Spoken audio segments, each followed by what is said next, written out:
6 American presidents who died in poverty. 1. Thomas Jefferson. Jefferson spent his entire life in debt. He indulged in fancy clothing and fine wines. He maintained his grand Monticello estate. He borrowed money from everyone, even his slaves. In 1774, Jefferson inherited debts from his father-in-law. He went on to co-sign numerous loans. When he couldn't pay off his old loans, he took out new ones. In 1826, the Virginia legislature sponsored a lottery for his belongings. It only raised a fraction of what Jefferson needed. He died the same year, $100,000 in debt. 2. James Monroe. Monroe lost most of his money while in office. He had to cover his own expenses. Travel, staffing, lodging, and everything else was paid out of his pocket. Then he decided to refurbish the White House. It consumed funds far beyond his budget of $50,000. Monroe died in 1831, deep in debt. 3. Ulysses S. Grant.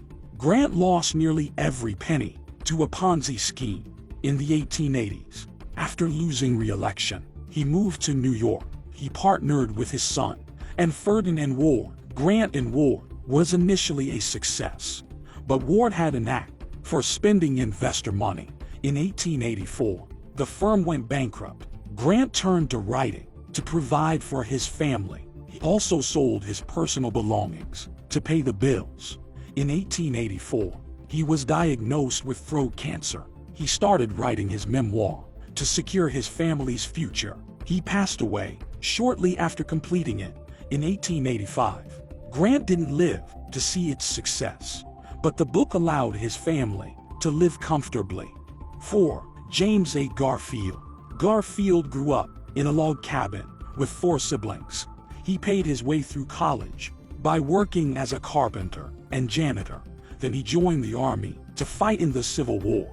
Garfield served 8 terms as a congressman. He received a salary of $5,000 to $7,500 a year. His big break came when he was elected president in 1881, but he was assassinated just 6 months into office.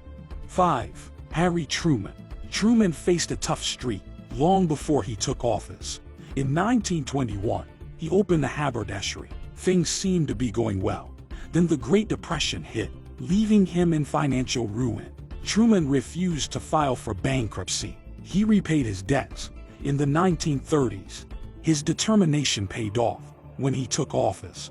In 1945, after his term, he returned to his humble home in Independence, Missouri.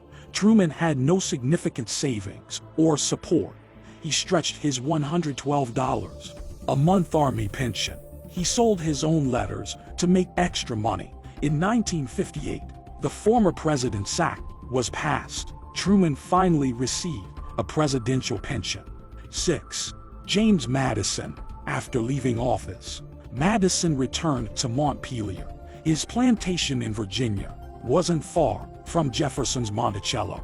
Madison inherited a considerable fortune from his father, but the plantation struggled.